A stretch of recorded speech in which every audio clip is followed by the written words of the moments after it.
A robot controlled purely by position is inherently stiff, reacting to external forces with high, potentially dangerous resistance. When a human contacts such a system, the resulting impact forces are uncontrolled and unpredictable. Safe human-robot interaction requires the robot to behave like a spring, damper, and mass system, dynamically yielding to external forces while maintaining stability. This compliant behavior is achieved by regulating the mechanical impedance of the robot's end effector.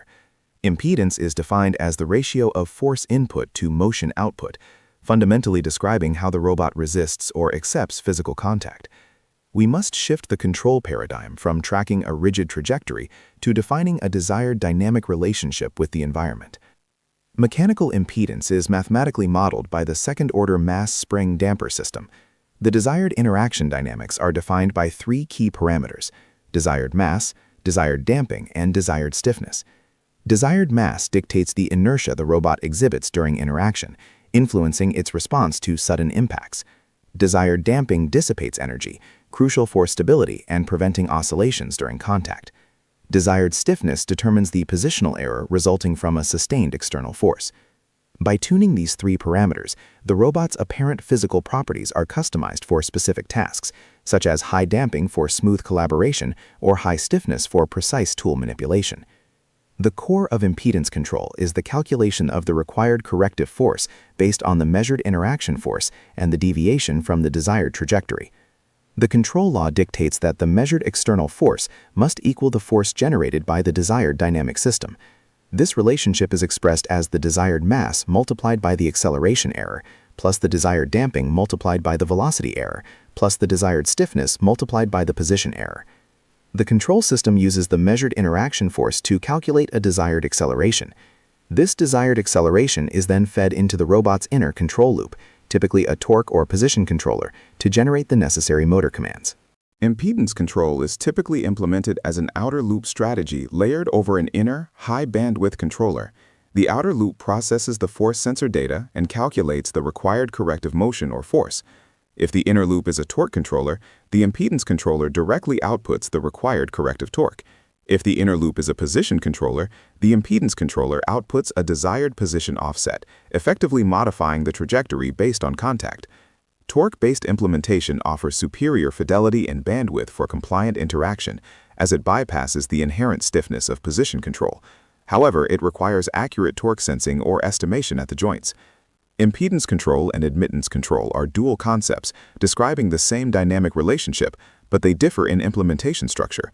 Impedance control takes motion as input and outputs force, defining how the robot resists motion. Admittance control takes force as input and outputs motion, defining how the robot yields to force. Admittance control is often preferred when the robot uses a high-gain position controller as its inner loop, as it calculates a position correction based on measured force. Impedance control is generally used when the robot has a direct torque control interface. Both methods achieve the goal of compliant interaction, but admittance control is computationally simpler and easier to stabilize in many industrial setups. Interaction stability is the most critical challenge in impedance control, particularly when the robot interacts with stiff or inertial environments. Instability often manifests as high-frequency oscillations. The system must adhere to passivity constraints, meaning the robot cannot inject more energy into the interaction than it extracts. High desired stiffness or low desired damping can violate passivity, leading to instability. To ensure stability, the desired damping parameter must be carefully selected based on the robot's inherent dynamics and the expected environment stiffness. Robust impedance controllers often incorporate energy tanks or dissipation elements to guarantee passivity across varying interaction conditions. Impedance control allows the robot to simulate virtual physical constraints without actual physical structures. By setting high desired stiffness and damping in specific directions, the robot can create virtual walls, guides, or fixtures. When the human or object contacts this virtual boundary, the impedance controller generates a reaction force proportional to the penetration depth, mimicking a real physical constraint. This capability is essential for guiding human operators in collaborative assembly tasks, ensuring tools remain within a safe workspace, or providing haptic feedback in teleoperation systems. The virtual environment parameters can be instantly modified, offering flexibility impossible with physical tooling. Fixed impedance parameters are insufficient for complex tasks that require different interaction behaviors across phases.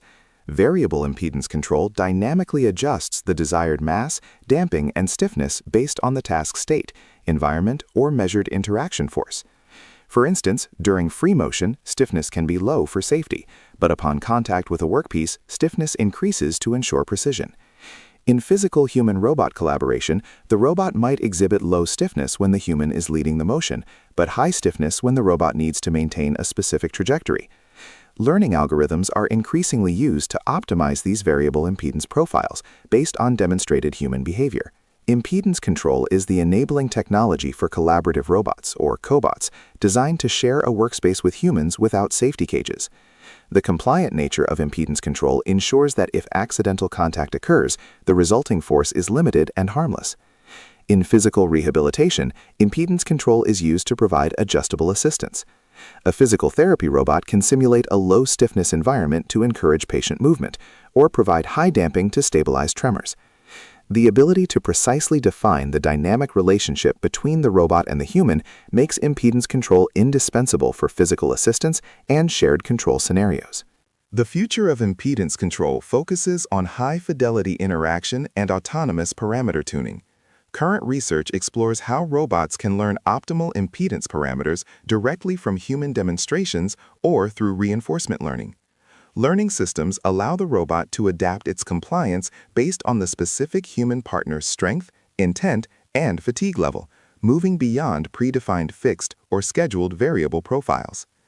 Integrating advanced tactile sensing and predictive human motion models will further enhance the robot's ability to anticipate contact and adjust its impedance preemptively, leading to smoother, safer, and more intuitive physical collaboration.